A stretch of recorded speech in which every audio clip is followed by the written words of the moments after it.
Here we go. Hi, this is Steve Hargadon, and welcome to the Future of Education. Ruth, say your last name for me. It is Suehle, like the mattress company. Ruth Suehle is our guest. Ruth is works for Red Hat as part of the Fedora Community Project, and we're going to get to talk tonight about openness, education, and making. Lots of fun, Ruth. Thanks so much for being here. Yeah, thanks for having me. So to those of you in the audience, I'm interested in how the level is between my voice and Ruth's voice. I have limited capability here that we've brought her in through the telephone system, but I'm going to try and increase the volume from Ruth, and let me know how we do. I know it's hard if my volume is significantly different than hers. Good, I'm glad. The Future of Education is a Web 2.0 Labs project, and we express appreciation to Blackboard Collaborate for providing us with this synchronous platform. It is the 5th anniversary of Classroom 2.0. Go to classroom20.com. Lots of fun stuff going on. Especially fun is upcoming for the ISTE conference, our Shadow Conference, our crowdsourced parallel set of events. Thanks to ISTE for allowing us to do this. The events start on Saturday with ISTE with Social EdCon, and that's an all-day unconference held all day Saturday before ISTE. Sunday we have a Global Education Summit.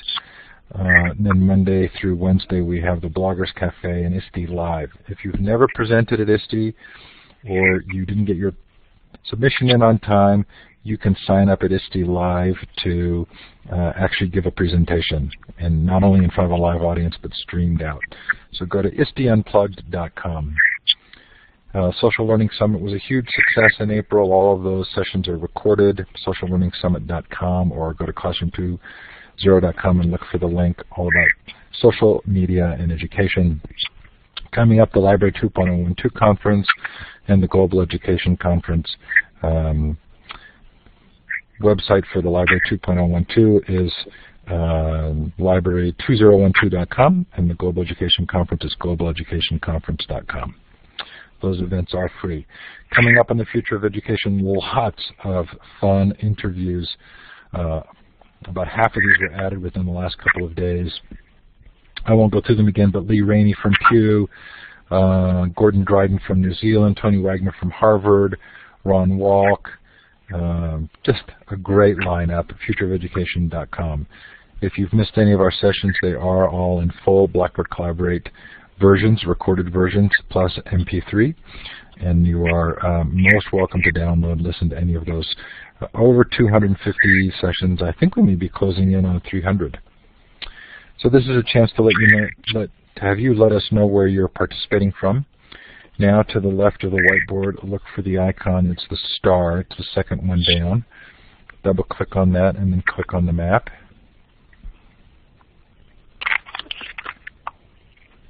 And it looks like New Zealand.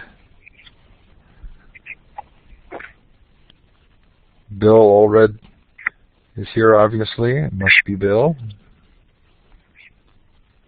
Hawaii. Nice spread tonight. Feel free to put your location, the time, and the temperature in the chat. It's always fun to know where people are listening from. We are sure glad to have you here. Is someone in the Caribbean? And can the rest of us go there? What's that? You asked if someone was in the Caribbean. I said, and can the rest of us? We'd like to all be there, wouldn't we? Although I don't know what the weather's like. Warm, very warm, Leroy says. Wherever you're listening from, we sure are glad to have you here. Thank you so much for joining us. Okay, Ruth, so we got a little bit of a late start, but are sure glad to have you here. Thanks for coming on. Yeah. Where should we start? Well, first I'd like you to explain what Red Hat is, what Fedora is, and sort of the role that those two names, organizations play, and their relationship to this topic of openness. Sure. Red Hat started in 1993 with Linux, which at the time was called Red Hat Linux. Today it's Red Hat Enterprise Linux, and that was the result of some changes that happened, I want to say around 2000, 2001, where Red Hat had been sold in Best Buy big box type stores, literally in a box. Red Hat Linux, you go pick up your box at the store. And as internet download speeds became faster and it was easier to download software online, that was decreasingly a viable business model. And that was one of several factors that led to a change in Red Hat's business model. And so today we have what's called Red Hat Enterprise Linux, and we sell not the software but subscriptions to support and services and so forth for not only Red Hat Enterprise Linux, but a whole suite of enterprise software, middleware, and lots of things that happen in a data center that most people don't ever even realize happen. Fedora is the community-driven free version of Linux that Red Hat sponsors the project. And so anyone at all, anywhere can contribute to the Fedora project. You don't even have to be a programmer. You can contribute to the documentation or the marketing or the artwork or any number of functions that aren't programming related.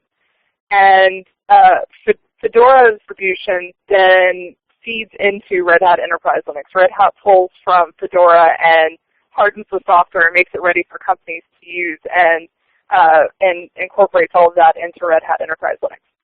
What that has to do with all of this open source education stuff and all of that, well, for one thing, a lot of open education software runs on Linux, which is great, and really lowers the financial barrier to entry for a lot of people who otherwise couldn't participate. And so you can run all of that free education software on Linux, which is the free operating system, and that's how you get very low-cost systems like the OLPC. We launched opensource.com about two and a half years ago.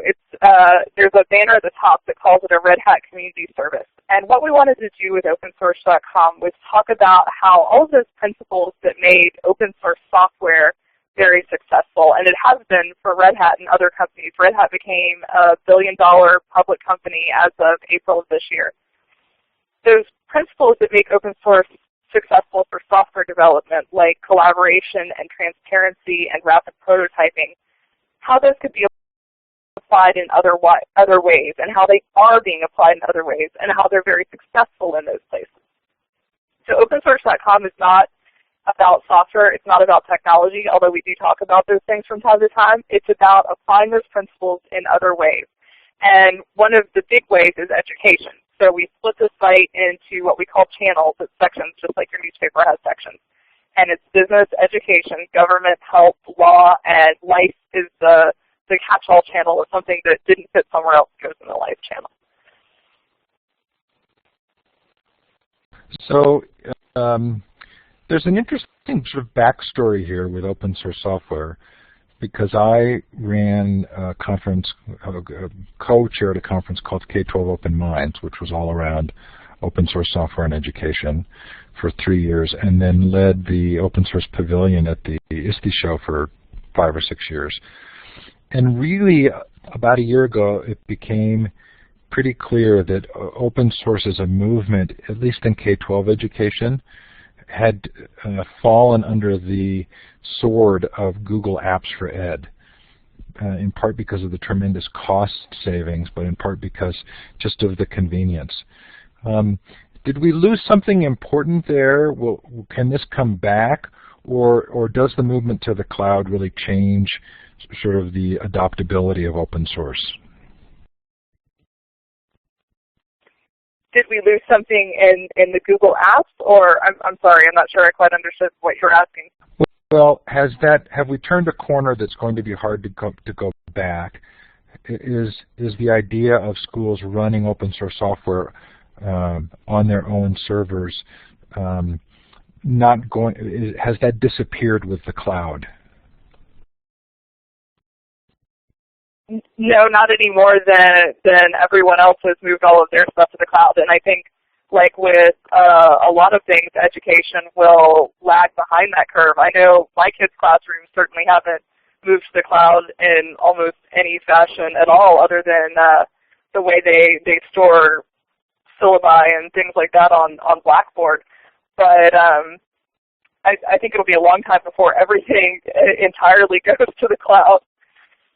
Well, there are some interesting open aspects to the discussion around the cloud.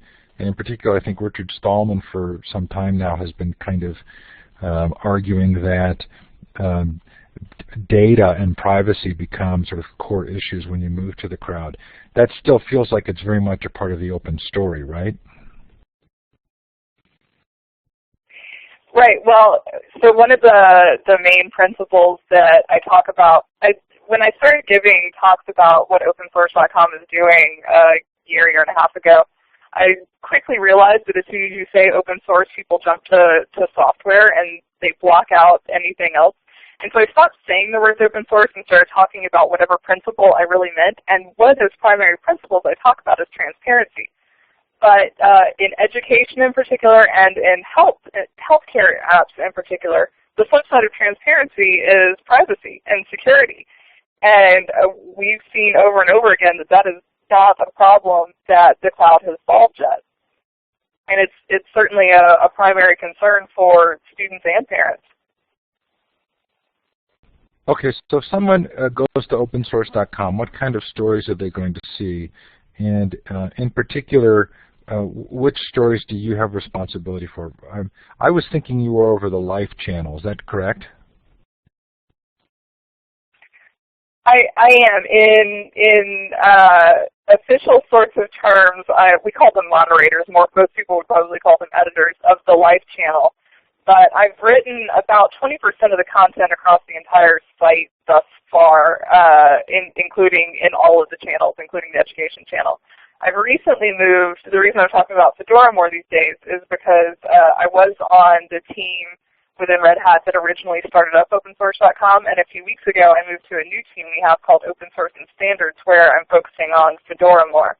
So I'm not abandoning opensource.com, I'm still working on it, but I probably won't be writing that 20% of the content anymore either. So if you go to the education channel, you will find, so opensource.com runs like an open source community.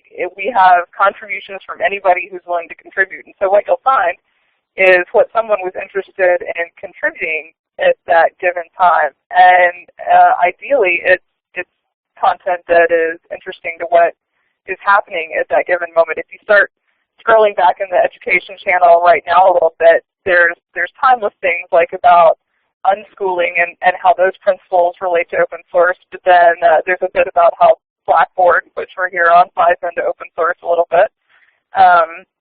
There's open research stuff, open access, library questions. There are articles about how different places around the world are doing things. One of my favorite stories we've had is a video you can go watch about the Open High School of Utah, which is applying open source not just to the technologies, but across the entire school. And so it enables kids to go to high school in Utah, but while not being in Utah. They've got one kid who travels as a champion skateboarder and one girl who volunteers in orphanages in China, but they're going to high school in Utah at the same time and doing it with open materials, open education resources. So I was at a conference recently with David Wiley, who's sort of behind that initiative. And the discussion was around the benefits of openness in education. And we asked David the question, what's been the primary benefit of openness for the Open Online High School? And his response was that it allowed the teachers to have control over the curricular content and every year to rewrite it and to match what they wanted. But it wasn't, in his answer, wasn't we're transforming education. It was a very sort of practical response. Do people sometimes pin too much hope on openness to transform education? Or is there really a direct connection between openness and some of the kind of deeper reform movements in education? Oh, that's an interesting question. I probably tend to be something of an idealist and think that openness is changing everything everywhere for the better all the time, even when I know that that's perhaps not necessarily 100% true, but like I said, I'm an idealist. And I think David is probably more of a practical person and sees the bottom line benefits. And in the sense of financial bottom lines, that's certainly another major benefit for openness changing education. It makes a huge difference. But I do think that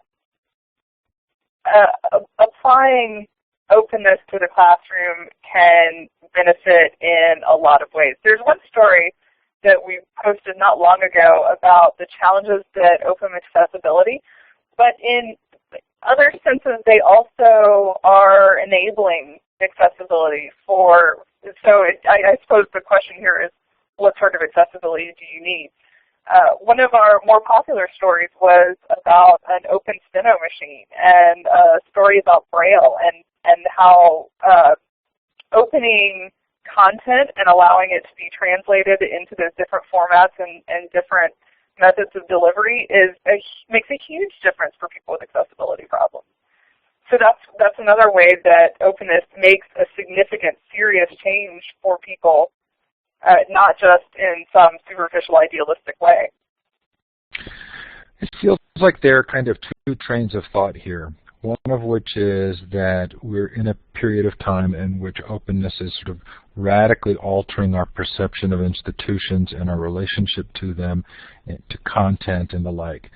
The other would be that there are a large number of people who have sort of lived on the fringes of school.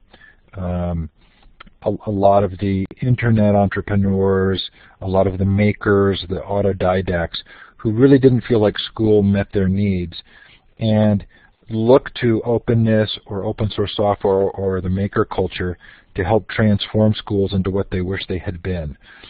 And it's sort of an intriguing tension between those two visions, right? One vision would be the world is going to change and schools will change. The other is we want schools to change and we do it through these movements, but the reality is schools are highly resistant to that kind of different model of education. With your idealist hat on, do you find yourself more in the former category than the latter?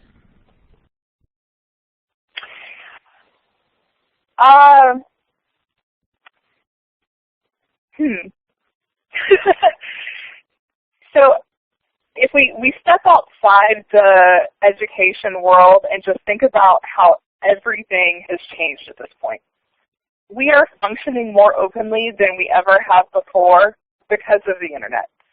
So you're talking to gobs more people than you ever did before because of Facebook or Twitter or whatever social media you might use. And even if you hate social media, you have the opportunity through whatever you are doing online to be connected to more people than you ever could in history. And that's one of the underlying principles of how open source and how openness work is connectedness and collaboration.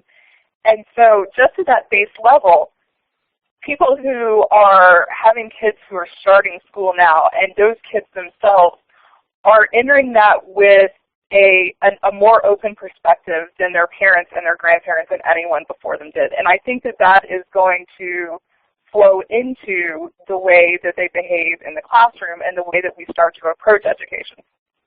So I have a kindergartner, well, I guess as of 2 days from now she'll be a first grader, and a 3-year-old. And so her teachers and her administrators are closer to my age now, and they're people who I got online in early high school-ish, and so that's always been a part of my life. And even though I wasn't calling it openness or collaboration or any of that then, that's been a part of my entire adult life, and I think that's going to become increasingly true, and it's going to make education more open, and it's going to then lead to it. Well, actually, so I was going to say it's going to lead to more open software. I think it's going to work the other way.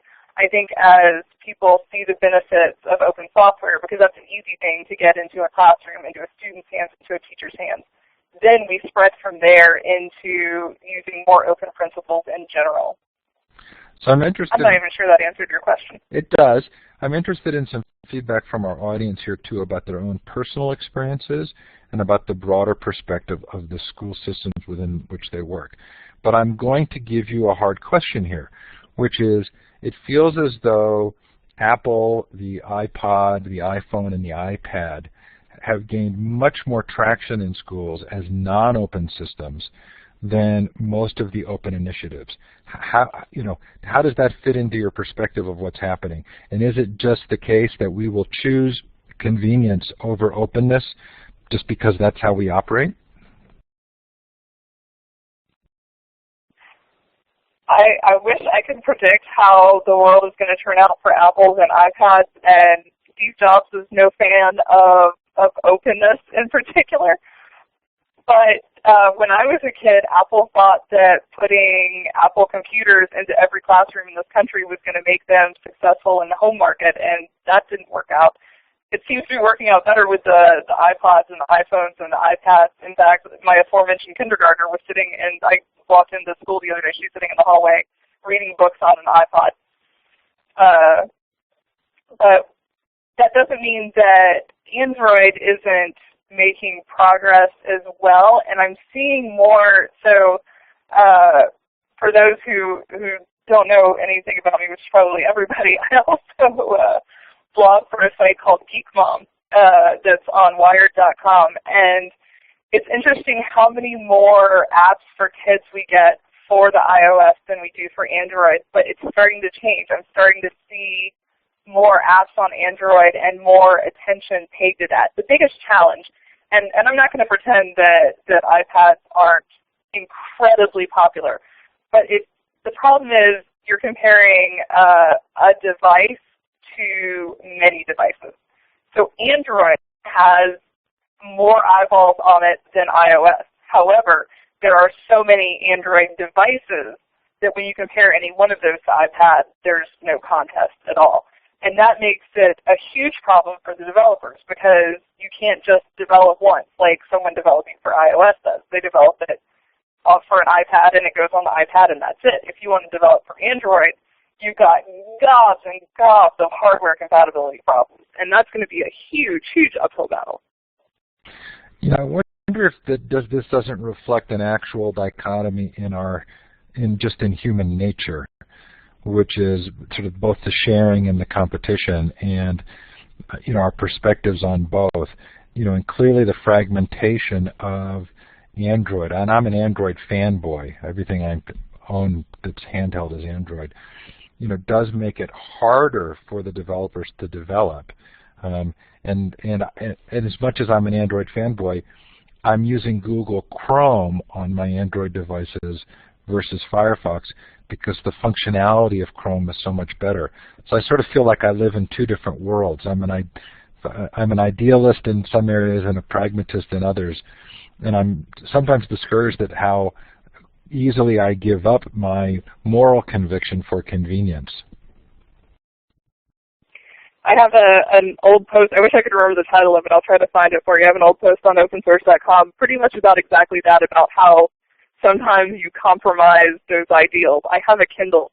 I love my Kindle. I can't even describe to you how much I love my Kindle, and I didn't even think I wanted one.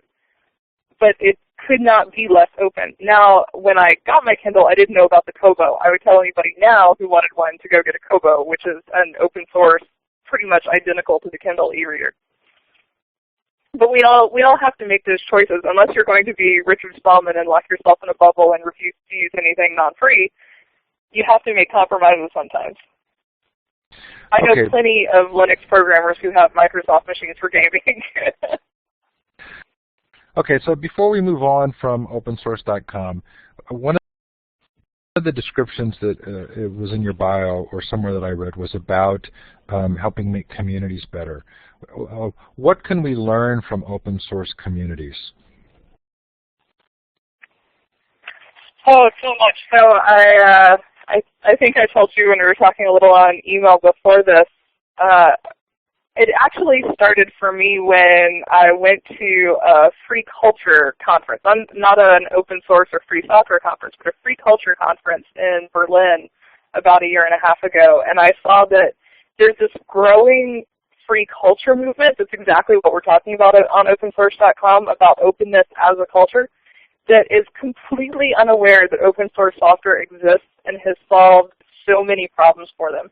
And then as I got more involved in open education communities and started going to mini conferences at larger events or the Open Education Conference, I would hear people talking about problems and even things as basic as a fear of collaboration and a reluctance to share that open source software stands as an example of. Here's how you collaborate, here's how you share. But there's a huge reluctance, and until you can get past that very basic fear of sharing, it's hard to move on to the transparency and the rapid prototyping. And you really have to begin by changing that mindset, integrating, I'm going to be open into everything you do. And it's hard. I see new people join Red Hat all the time who get hired from traditional companies, and they're just stunned by collaboration and the way we have this company-wide mailing list where absolutely anybody can call you out on anything that you've done, and it's a huge shocker, that level of collaboration and that level of eyeballs on things you do. But that's what makes open source software successful. With enough eyes, all bugs are, there's collaboration works is what it comes down to. But collaboration doesn't work unless you're willing to share. So we're getting some really good comments in the chat, especially about the fact that there's a lot of collaborating in K-12, especially with social media and teachers working with each other. There is sharing, and then there are apps that work on a variety of platforms. And in many ways, Web 2.0, while it may not necessarily be open, is all about collaborating. So it does seem like the story is nuanced, and it exists at a couple of levels. But if you think about your definition of collaboration, transparency, and kind of rapid iteration or improvement, it feels as though that doesn't necessarily mean the code has to be open, but there can be a level of openness in a community. Would that be fair? What do you mean by the code doesn't have to be open? Well, I don't know. I'm not getting the code when I use a Web 2.0 app, right? But I do get lots of collaboration. Oh, I see what you're saying, that we have these tools of collaboration without the tools themselves being open source. Correct. And how you feel about that kind of depends on where you fall on the open source devotion spectrum, and that goes back to what we were talking about the places where you compromise. So I suspect a lot of the people listening aren't aware of Identica, IDENTI.ca. It is essentially an open source microblogging platform, open source Twitter, more or less. It's changed significantly with a recent release that makes it look a little less Twitter-like, but I know a lot of open source software people who will only use Identica. They won't use Twitter. But opensource.com, which you would think if anyone is going to have followers who are going to use Identica, it's opensource.com. Our Identica followers are at any given time about 10% of our Twitter followers. And from my point of view, I can't turn my back on 90% of my audience that prefers to use Twitter. And so I'm on Twitter and I'm on Identica, which is a little more work for me, but a lot more ears to hear the open source message, which is the entire point of what we're trying to do. This is really interesting, and we could probably spend days talking about this, and many people have. I did start a wiki on the benefits of openness because, interestingly, there are a lot of different kinds of openness in education, and I'm going to put the link here. And when I was at this, what was called the Open Education Summit a couple of weeks ago, we started to try and define the variety of different kinds of openness. Right? I mean, there can be open courses, there can be open curricula, there's open data, open learning, open licensing, open source hardware, across all of these different kinds of openness. Are these all things that opensource.com is hoping to cover? Absolutely, and if anybody listening would like to contribute about any of those things, plug, you can shoot me an email. I am Ruth@redhat.com, and I will help you write opensource.com articles about all of those open education things. Very good. Okay, I want to switch a little to the maker world. I was at a Maker Faire 2012 in San Mateo a few weeks back and did an interview series as a part of a DIY Learning Pavilion. If I read the web correctly, you're involved maybe in the organization of a North Carolina Maker Faire coming up. Is that correct? I am tangentially involved, I would say. OpenSource.com had a booth at Maker Faire NC last year, and which is one of many, absolutely just about anywhere you are probably now in the U.S. at least has one of these mini Maker Faire events nearby. And I was helping the blog for a while. I haven't done a whole lot with it, but one of the organizers is a friend, and they're great events. I highly recommend that anybody go to one. The next big one is in September in New York City, World Maker Faire, and it's the second biggest after the Bay Area, and I'll be there. You can come see me there. So what's the connection between your own kind of personality of being a maker, which involves everything from biscuit making to Star Wars birthday parties to costumes and crafts? What's the connection between openness and the maker world? Oh, I think it's a very easy crossover. It comes down, Make Magazine has this motto, you can get it on t-shirts and all, that says if you can't open it, you don't own it. And that's just open source principles apply to all of the devices you own. And there's a growing open hardware movement, which started working on an open hardware definition. I'm going to try to say when, and I'm going to get it wrong. I feel like it was last September or September a year ago. And that is an attempt to create, there's an open source definition, and so this is an attempt to create a statement of principles and definition for open source hardware.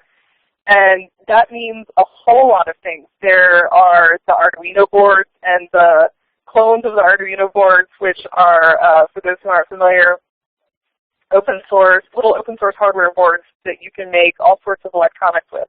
There's a version called the LilyPad Arduino that is, you use conductive thread and you can sew it into clothing. And so there are some really interesting, less education changing, but more world changing sorts of efforts going on with the open hardware. There's a fun dress designed by a Danish company, called the CO2 dress, and it uses a LilyPad Arduino and a series of LEDs to sense the CO2 in the air, and the LEDs flash in different patterns to let you know about the air quality. And then from there it goes on to the 3D printing world. The RepRaps and the MakerBots, and what they're able to do for prototyping is amazing, because 3D printing before those came along was incredibly expensive, prohibitively expensive. And now anybody with $1,000 or a local hackerspace can 3D print small objects and prototype things that they want to have made. And the next step for that, which I think is just amazing and super fun, I had never ever, so occasionally I'm surfing Twitter or whatever, and I see some news of something amazing coming out, and I think, wow, we live in the future. Where's my Jetpack? I have never thought we live in the future so much as the day I saw the word self-replicating printer. Those words still amaze me every day. And there are some projects, unfortunately not open projects yet, but 3D printing projects for creating organic things. It's starting, the eventual goal is organs. What they're starting with is blood vessels, and so they use your own cells so that your body won't reject it. And they print a little circle of cells, and then there's a layer of biogel, and a little circle of cells, and a layer of biogel, and in a couple of hours you have a blood vessel that your body won't reject. And 10 years down the road, that's a heart that's made from your own cells. That's organ transplants. That's huge. That's serious changing the world stuff. And when it comes back to the openness, somebody asked one of the guys who's working on one of these organic 3D printers at Clemson University, someone asked him in a panel one day, So I have a rep wrap. One day, could we have what you're making, but in a rep wrap? Would that be, can I have that at home, open source, whatever? And the guy said, well, the only difference between what I have and your rep wrap is the material that it's printing. So conceivably, one day, yes. So it was really fascinating at Maker Faire to watch families. It felt very much like this was a family activity with activities at every level for the children and for the parents. Draw some lines for me between the maker philosophy or movement and education. Lines between them? Yeah, I'm interested in the connections. Oh, you mean connecting them? Between, yeah, connecting the concepts of the making culture and how that relates to schools, especially how does it relate to schools in an era of sort of high-stakes testing and oftentimes the lack of sort of hands-on activities. Well, the maker culture certainly speaks more to the autodidact, like you mentioned before, and the people who are enthusiastic about learning, and that's the adults you see there, are the people who would probably go back to school every day if they didn't need to have jobs to pay the mortgage, and sharing that infectiousness with their children. But what's great, and anybody who's been a teacher has seen this, when you can put those things in the kids' hands and teach them that way, they learn so much more than teaching to the tests eternally. Somebody just posted in the chat a series of videos about printing the heart. Again, so amazing. But you know what would be great is just massive organized field trips to maker fairs everywhere. And it would be great if we could get more of that into the hands of kids. And one way is all of this super cheap open hardware. The Raspberry Pis have finally come out, which is a little $25 computer.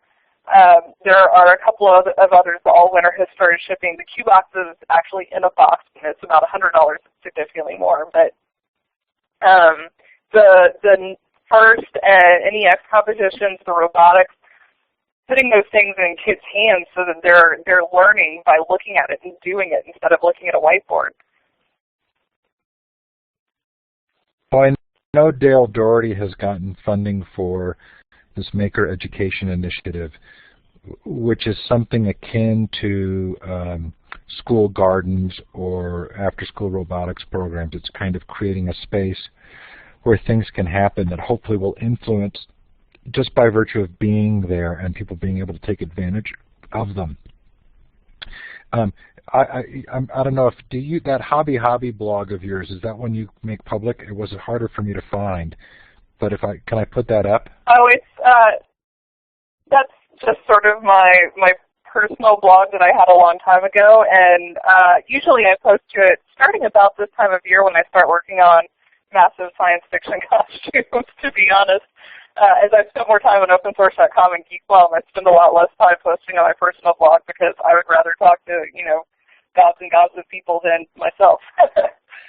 Well, so tell me, in your own interactions with your kids' schools, and I don't know how old your kids are, but are you finding that you're able to influence the kinds of activities they do at school? Mine are 6 and 3, so only one of them is in school. We've had just 1 year of kindergarten so far, and I haven't really spent much effort trying to integrate any sort of technology into their classrooms. They've got some pretty serious technology going on in my kids' school. Every classroom has probably half a dozen computers and, the smartboard thing where you actually go up and touch the whiteboard where it's projecting the slides and stuff. I feel kind of old when I see that my kindergartner's class has ridiculous technology like this.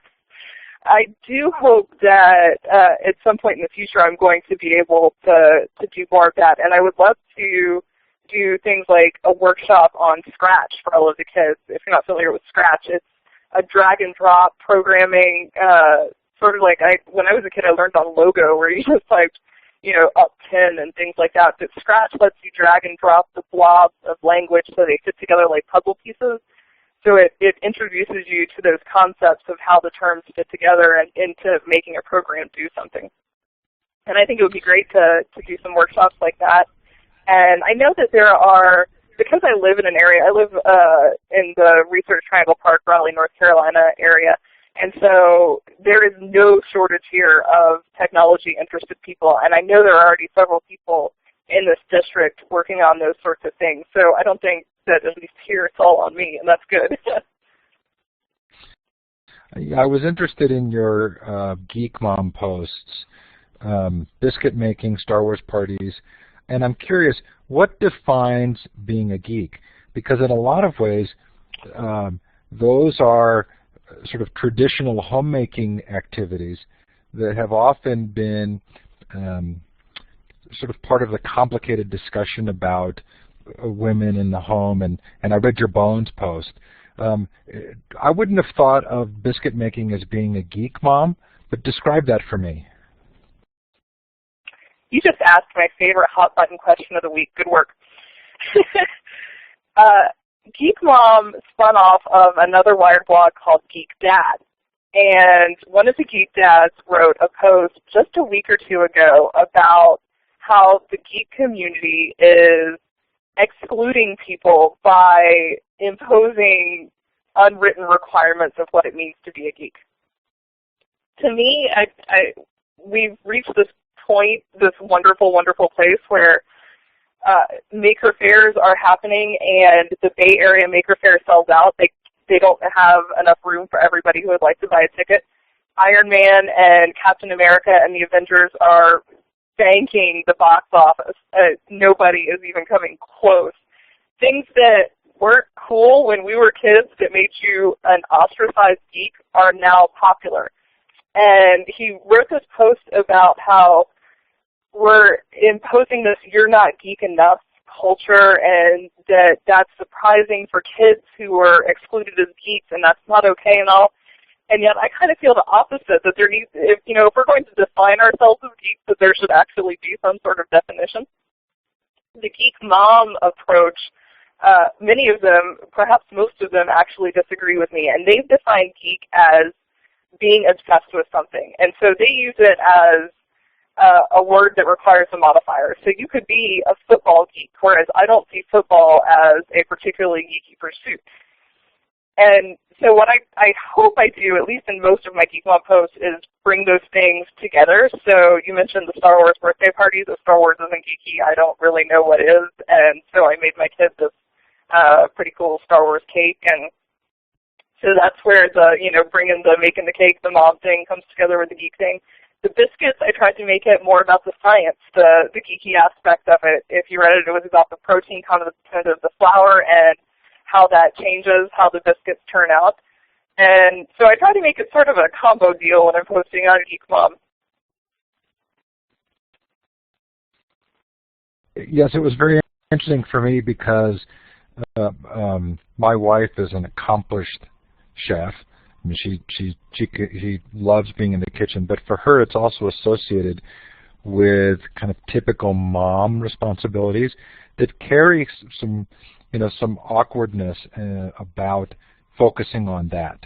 And you talk about rolling fondant, and there's something that seems to me to be very healthy about those kinds of activities being elevated to the collaborative, sharing, geek status. And I hope so. I try to extend. If you scroll back through more of my old posts, I like to do cake decorating. I like to build crazy 3D cakes and ladies say roll fondant and make wacky stuff. And within that cake community, there's a lot of not collaboration. There's a lot of this is mine and I'm not going to tell you how I did it and you can look at my pretty picture. And so I hope I'm applying the open source principles that I preach by day into the caking, the costuming, and all of the stuff I do by night. I also try to always post, when I finish a costume, I post the make instructions for everything that I've done. I post cake how-tos, so that I'm not just saying, hey, look at this cool thing I made. I'm saying, here's how you can do it too. And I also like to encourage people. I think it's funny if you surf knitting message boards, crocheting, crafting, things like that. Sooner or later, you'll come across somebody who says, "I really like the pattern for this blue scarf. Could you tell me how to make it in green?" And so it always seems so simple to me. I'm like, well, use the green yarn instead of the blue. And that seems so obvious to me, but I try to remember that making those small changes, which is how open source software works, take this thing that I've created and make it your own, isn't always obvious. And so I try to help people figure out how they can take something that I've created and make it their own. In fact, that Star Wars cake I based off of, if you Google action figure cake, I think it'll come up. There was this cool cake somebody made that's it's not the action figures themselves, it's layers that are reminiscent of their costumes, or like one layer has a Hulk fist coming out. And so it was sort of reminiscent of that cake, my own little derivative work. Ruth, we're almost out of time. I want to ask one final question. At the same time that we're seeing the Internet provide this incredible opportunity for openness, it also feels as though we're seeing increased opportunities for surveillance, and in a lot of ways that we're living through a period of conflict between two paradigms about sort of how we interact as human beings. Are you ultimately optimistic that openness wins?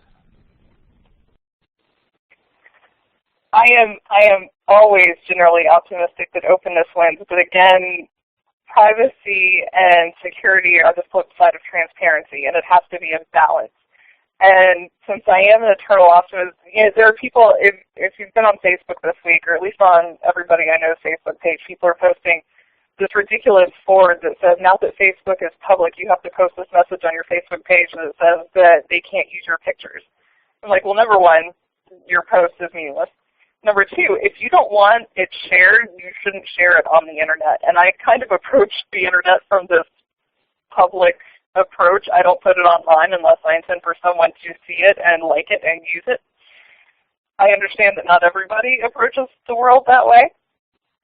So I try to be hopeful, I try to be optimistic, but I also know that because I have this less private approach to things, that perhaps I am not the one who's going to solve that problem. Ruth, thanks so much for coming on. We do finish on time as a courtesy to everybody involved, and I'm so sorry that you had trouble with the audio as you started there. I really appreciate your coming on and talking about these topics, and sure love the fact that you have exemplified them so much in your own life. Thanks. Coming up on the Future of Education. Oh, most delightful to have you here. Thursday, Christine DiPaolo talks about student branding, which should be a lot of fun, and lots more coming up on futureofeducation.com. Thanks to Ruth Suehle. Thanks to you for joining us tonight. Take care, everybody. Have a great night or day.